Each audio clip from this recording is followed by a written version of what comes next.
What's going on, guys? I hope you're all having a great day today, because the same cannot be said for the Highguard developers, who are now blaming toxic gamers for the game's failure instead of their own game design. Apologies for the tired voice, I just woke up, but I came across this article here today, and I really wanted to make a video talking about it because I did cover Highguard quite a bit, and I think it's something I need to share with you guys. The article is called Highguard Dev Who Just Lost His Job Calls Out Toxic Online Reaction.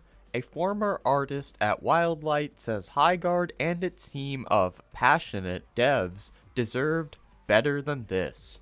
And you can see in the tags, you actually see Concord here, which I thought was pretty funny. And the reason I found that very funny is because this game had the exact same problem that Concord had. That being the toxic positivity problem where the devs just think their game is perfect and no one could ever dislike it. And you're going to hear more about that as we go through the article here, but I do think it's very funny that, it's toxic gamer culture that made this game fail apparently. Don't you think maybe if you released something that people wanted, there wouldn't be a toxic reaction to the game? Josh Sobel, who was formerly a tech artist and rigger on live service shooter Highguard, posted a lengthy, eye-opening blog about his time working on the free-to-play FPS that has struggled since launching last month on consoles and PC. Sobel also talks about the response it got after its reveal and the harassment he suffered. I never really seen any harassment towards any devs when this game came out, unless you consider people calling the game garbage harassment, which obviously it's not. So I don't know if he's serious about the harassment shit, or he's genuinely talking about people just disliking or shitting on the game, because there's definitely a difference between the two. What sense does it make as a player who disliked the game to say, okay, I'm gonna go harass one of the devs. Who am I gonna harass? Oh, how about this Josh Sobel guy? That doesn't really make much sense to me. On February 12th, Sobel, a former Wildlight Entertainment developer who worked on Highguard for 2.5 years, shared a post on Twitter containing thoughts he says he has been wanting to share for a while. In the post, titled, Reflecting on Shipping My First Game, Sobel reveals that the day leading up to Highguard's big reveal at the 2025 Game Awards was amongst the most exciting in his life. The future seemed bright, added the developer. However, shortly after its reveal in December, it became clear that wasn't the case. Then the trailer came out, and it was all downhill from there, said Sobel. I don't really think that's 100% true. I mean, when the game got revealed, obviously tons of people were shitting on the game, making fun of it, all that kind of stuff, comparing it to Concord, whatever. But then, when the game actually launched, nearly 100,000 people were playing the game at once. That is a player count that lots of games strive to hit and never do. So it's not like Concord where only a couple thousand people tried the game. Tons of people tried the game. There was just nothing worth sticking around for. So sure, maybe when the game got revealed right after it got tons of hate or whatever, but people did try the game. At one point in time, it had a very impressive player count.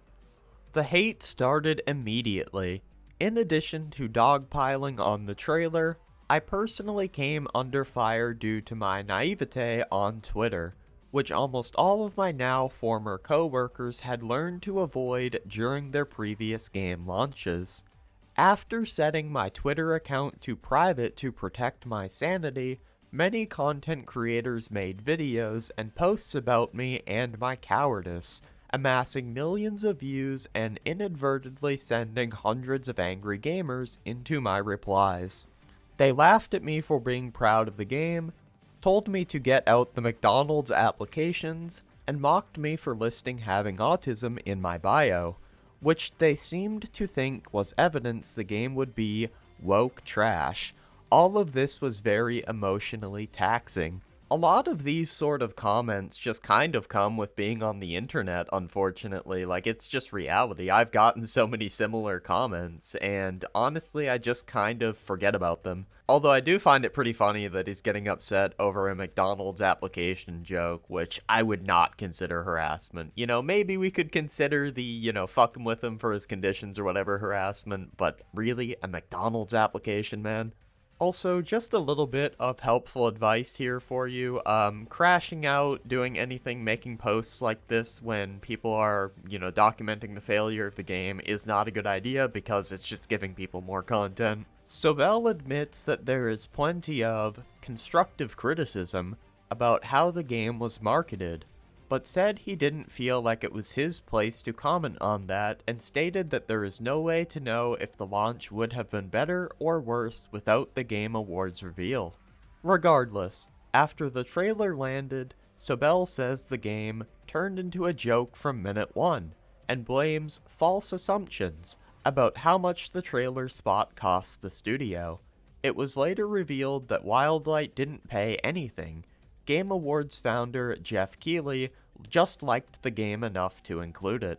I think it would have been better reception-wise for the game if they had not showed it off as the final showcase of the Game Awards 2025, but at the same time, a lot of people only tried the game because they saw it get revealed at the Game Awards. So it's kind of a double-edged sword. Less people would have shit on the game, sure, but also less people would have even tried the game or have even known about it. Within minutes, it was decided this game was dead on arrival, and creators now had free rage bait content for a month.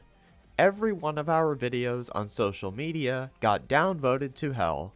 Comment sections were flooded with copy-paste meme phrases such as Concord 2, and Titanfall 3 died for this. At launch, we received over 14,000 review bombs from users with less than an hour of playtime.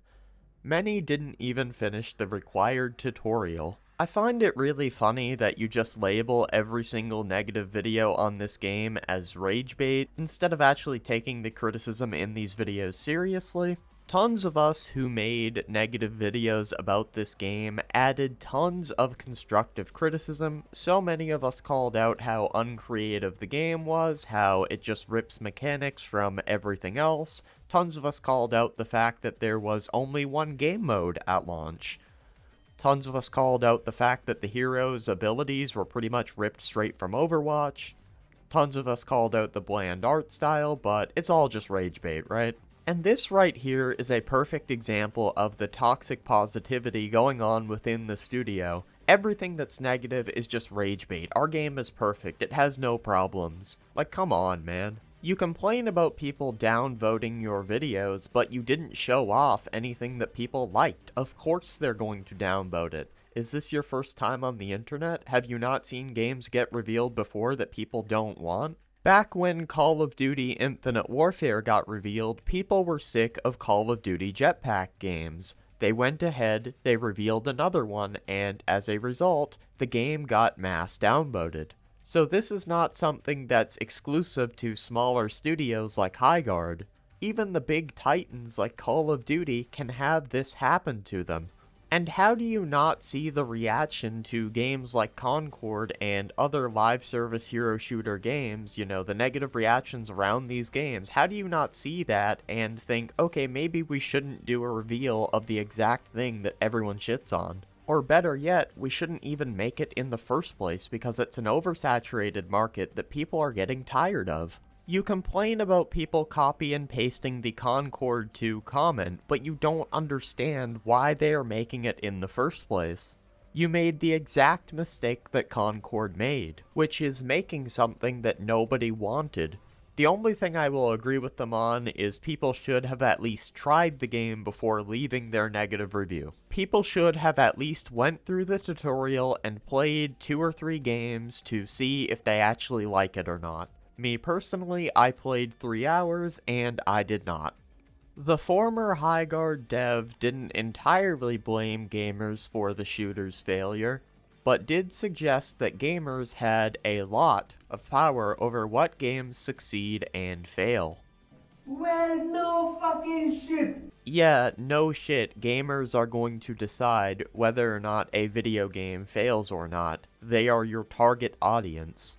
This is about as basic as saying fast food enjoyers decide what fast food chains fail and succeed. This is common sense. The sky is also blue, guys.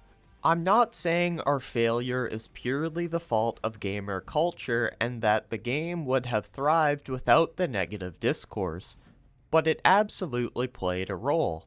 All products are at the whims of the consumers, and the consumers put absurd amounts of efforts into slandering Highguard, and it worked. Wildlight recently announced massive layoffs.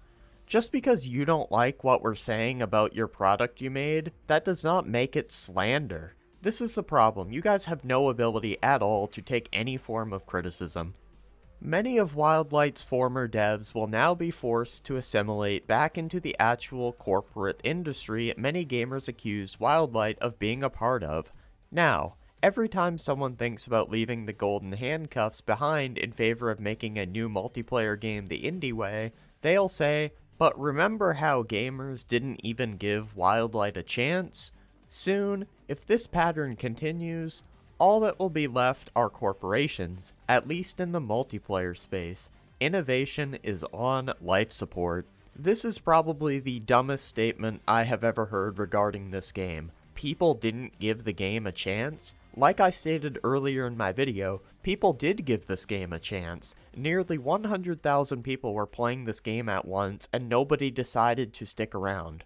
That is because of the quality and just laziness of your game. Also, you guys claim that innovation is on life support because this game failed, as if there was any innovation in the game in the first place. All those videos that you guys label as rage bait, did you even take the time out of your day to watch a single one of them? Because so many of us who are quote-unquote rage baiters have pointed out how uninnovative this game is, ripping nearly everything from another game.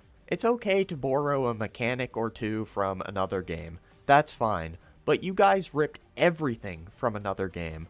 You start off the game reinforcing your base like a game of Rainbow Six Siege. Then, you all run out into the map and loot like a battle royale, even using the same rarity loot system that tons of other battle royale games use. Then, you all form around the shield breaker and take it to the enemy base, just like capture the flag from something like Halo.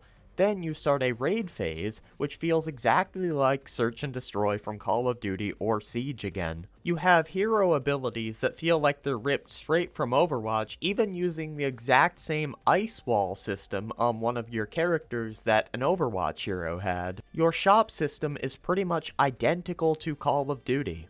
Do not sit here and cry innovation is dead, because none of us want to hear it. Sobel wrapped up his post by wishing the remaining devs at the studio good luck on Highguard, and saying he believes it can still succeed.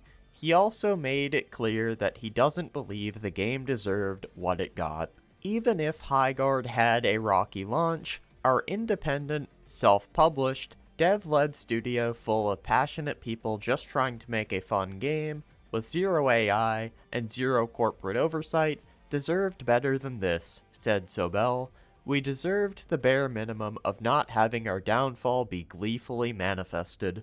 And I think there lies your problem. There was no corporation to overlook you guys and tell you guys that, hey, this is not a good idea. You shouldn't release this game. This is not going to make people want to come to your game. People are not going to like this. But you guys just have this insane toxic positivity problem where you think your game is flawless, and just because you think the game is fun, everyone else is apparently going to think it's fun too. I don't really have anything else to say, man. That wraps up today's video. If you guys did enjoy today's video, a like would be greatly appreciated, and so would a sub.